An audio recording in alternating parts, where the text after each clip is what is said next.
Who's David Hogg? David Hogg is the vice chair of the DNC. He is a young but very progressive, in a hurry young man, fine. And he is trying to raise money to primary other Democrats. All right, now wait a minute. Let's get this straight. He is the vice chairman of the Democratic National Committee, and he is talking about raising $20 million to primary other Democrats. James, there are multiple Democratic offenses, atrocities almost, committed by the Trump bullies every day. Let's just take two. After the Homeland Security stormtroopers snatched a Maryland man, Garcia, job holder, a husband, a father, an immigrant protected from deportation, and whisked him to the notorious El Salvador prison. They admitted it was a mistake, and a judge, an appellate court judge and the Supreme Court judge said, bring him back. This administration so far has no intentions of obeying these court orders. But cut to the White House this week.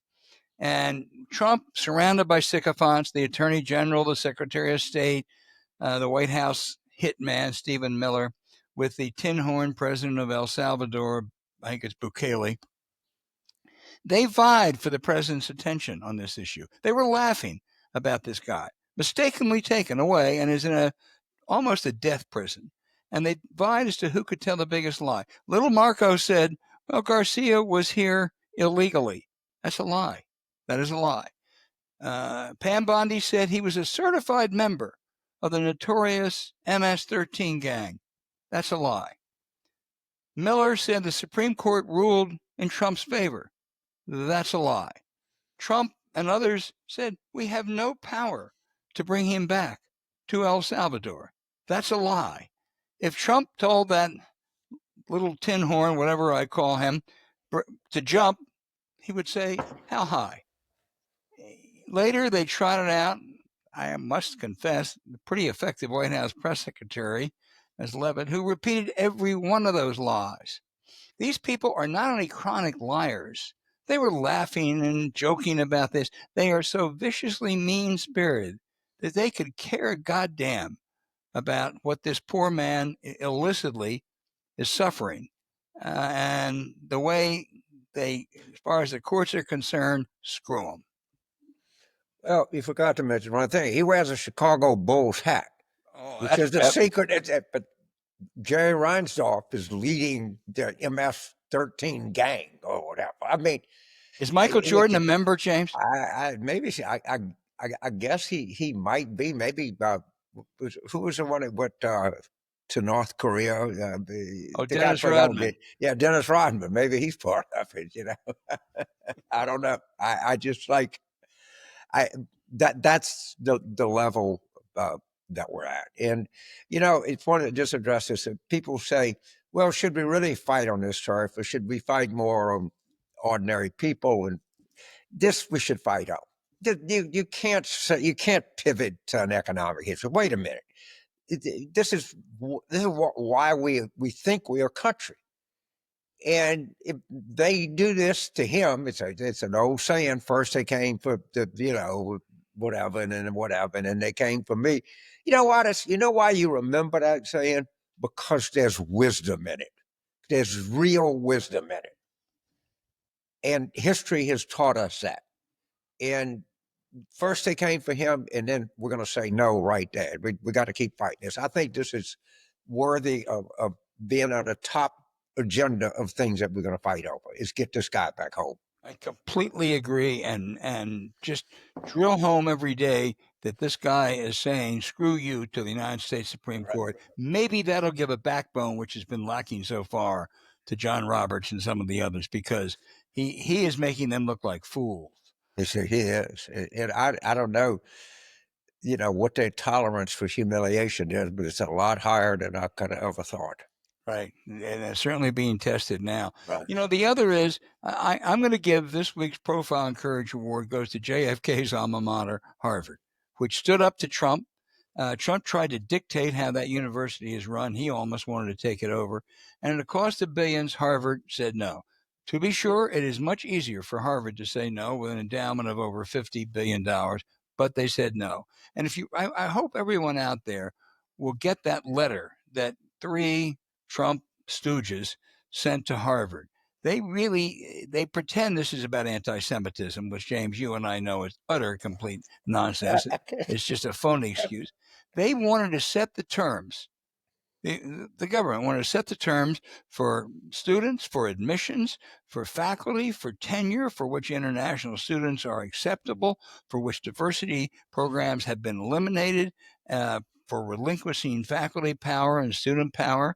And it would affect every department, and it would last through 2028.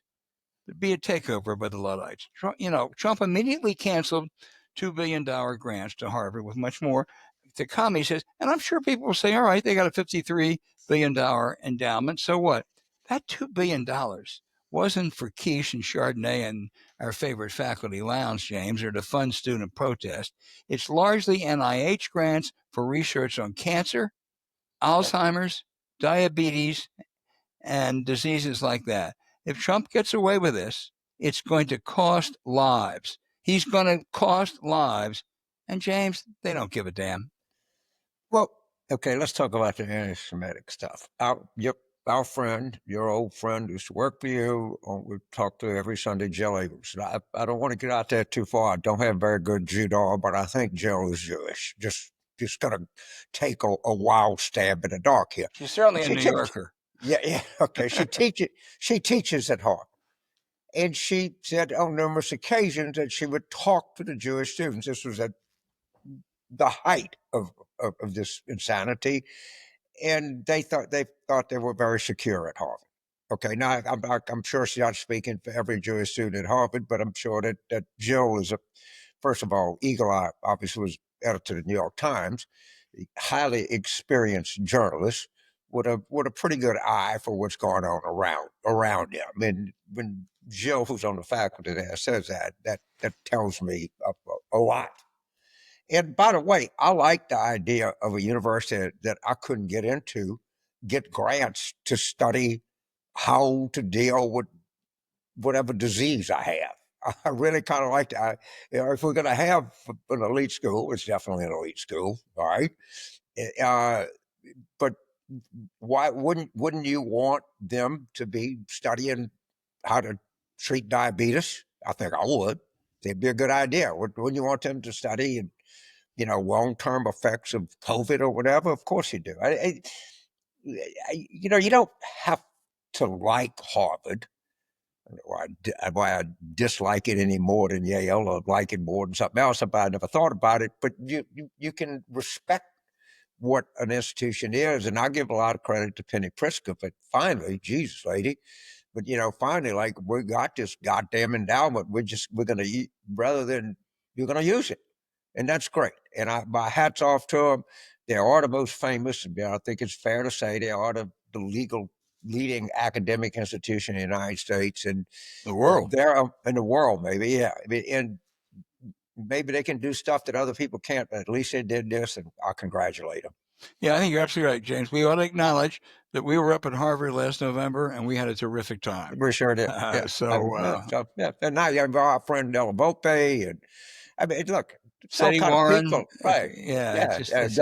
Doris was there with us, but I again, you can joke about it, or you can get pissed off because a friend of yours kid didn't get in, or you can think that they arrogant, and all that may be true, but I want these motherfuckers to study these diseases and study this shit, because I actually think they have some idea what they're talking about. Right. That is a great hospital up there. That's a great research center. We know people there. Right. And as I say, this will cost lives. They don't care. They have a great issue, they think. They're basically love the fact they're running against Harvard. But it's cost Harvard money, but Harvard has money, so spend it. Yeah. James, you had, I thought, a terrific column in the New York Times this week about how Democrats need to really have a laser focus on not just the economy, but in the things that Trump promised that he's not delivering on. Like, he's going to end inflation, bring down the cost of living. And I think it's clear Democrats have some serious problems, some of us residual from the Biden presidency. By the way, Joe, you gave a speech this week. Let's retire now. We really don't need you out there much. I mean, a one and done, as they say in college basketball. Their feelings are not focused on the working class, but I think what you're saying is they have a revival gift. Trump. Albert, that is precisely what I'm saying. All right. So this is what I'll take you behind my thinking, and you identified it quite accurately. We had a bad election cycle. The party has a bad image. A lot of it is we lost. A lot of Democrats don't like it, but a lot of other people think that we are an urban old party with the kind of esoteric ideas. And what Trump is doing is giving us a chance for a reset. It's actually giving us an opportunity to create a different definition. And as you know, in politics, priorities are definition. Is what do you fight for? Where do you take a stand? What do you do? And how do you do it? And I think this gives us a chance where people say, oh, wait, they're fighting on promises kept. They're fighting on cost of living. They're fighting on retirement security. They're fighting all these things. Yes, you've correctly identified. I think this is a golden opportunity in an off year from an election that we lost and have now had the lowest ratings, and I think it's true, of any political party in modern history. And we have a gift, and we have the gift of a second look. All right, let's take advantage of it. It's like okay, let's take advantage of it, and let's show people that we're on their side. But that's you nailed the motivation behind that piece totally. And James, there are reasons for Democrats to be down, and it's what 8 months before, 7 months before the 25 elections, a year and a half before 2026. Things can change, but I got to tell you, I think 2025 is going to be a terrific year in Virginia and New Jersey. I think Democrats have a real shot at sweeping that. And you look ahead to 2026, a lot can happen. Everybody, even most Republicans, think Democrats will take back the House. All they have to do is pick up 3 seats. But the conventional wisdom is the Senate's out of the question. Maybe, but I've looked at some of these, and you've talked about this. I know they've got to have some luck. They got to have good candidates. They got to have Trump continuing to screw up.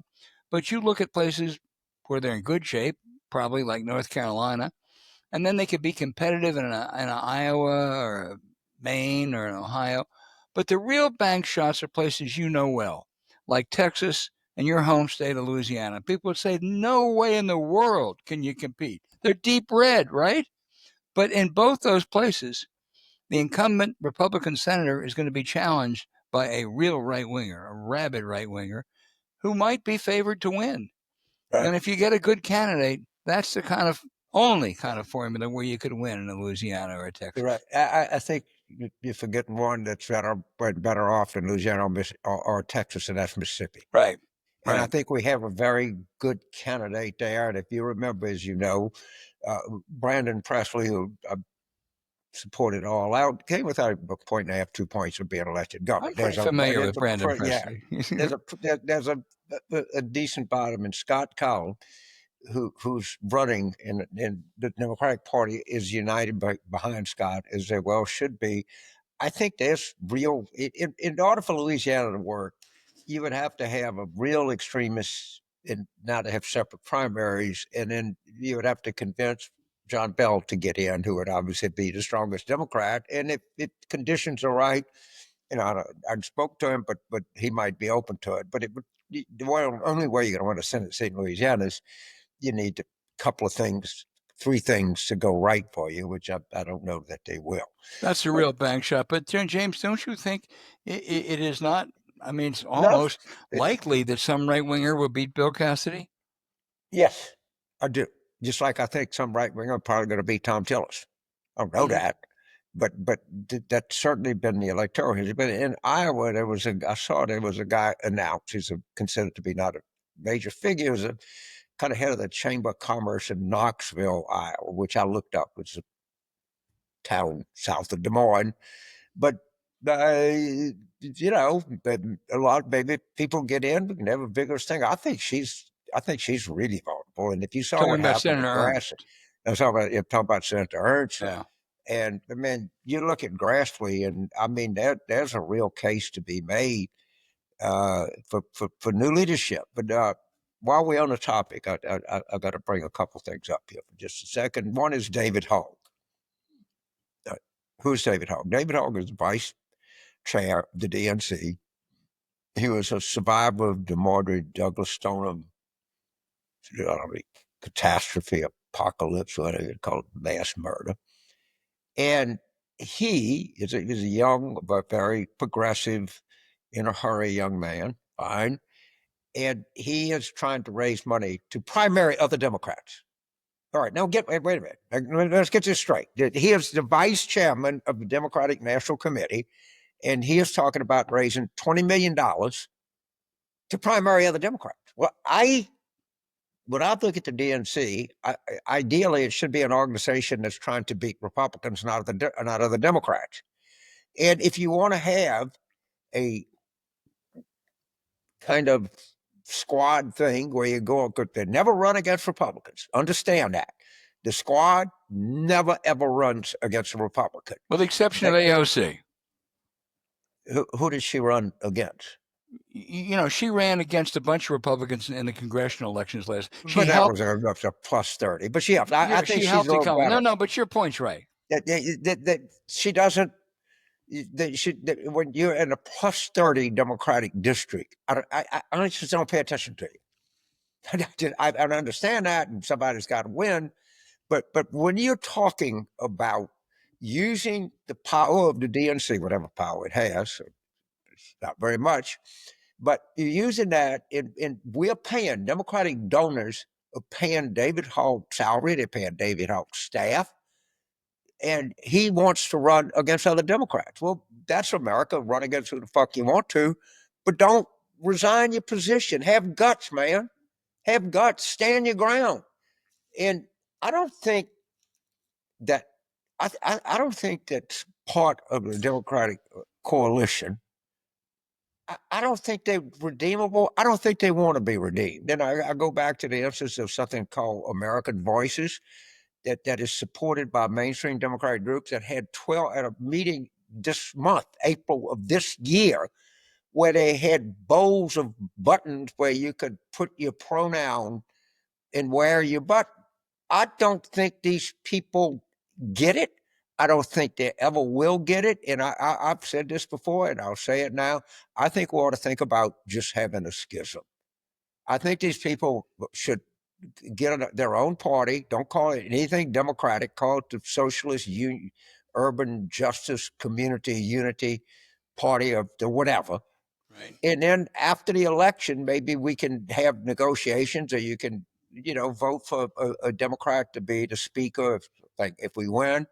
But I actually think that it might be at a point where there are certain elements in a Democratic coalition that we just can't live in the same room with these people, because they actually learned nothing from 2024.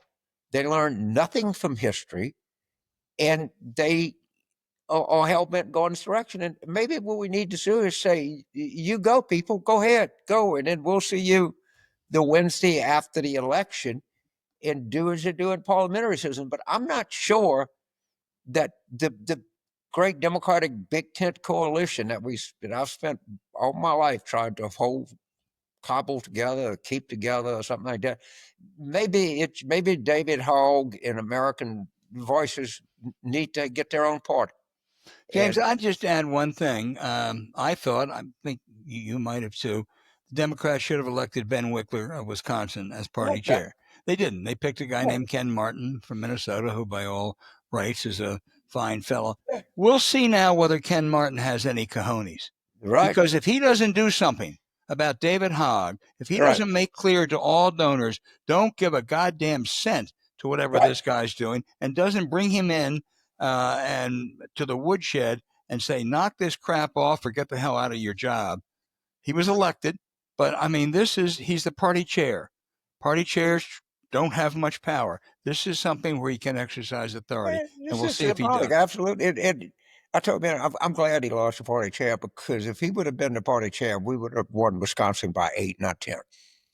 Well, that's Yeah, and that's pretty high praise to be worth 2 points in a that's swing state. true. And Let me tell you, that ain't no minor praise, man. James, the two best party chairs, we agree on this, are Ben Wickler and Susan Swecker. Right. Both are stepping aside now. Well, And I just hope they have successors in place or but anywhere near as good as they are. that's part of their job, is to groom people, and I That's right. believe they did. But maybe Ben and Susan and some of us got to have one party, and maybe David Hogg and American Voices, good God, can have their own party, and then we can come together after the election.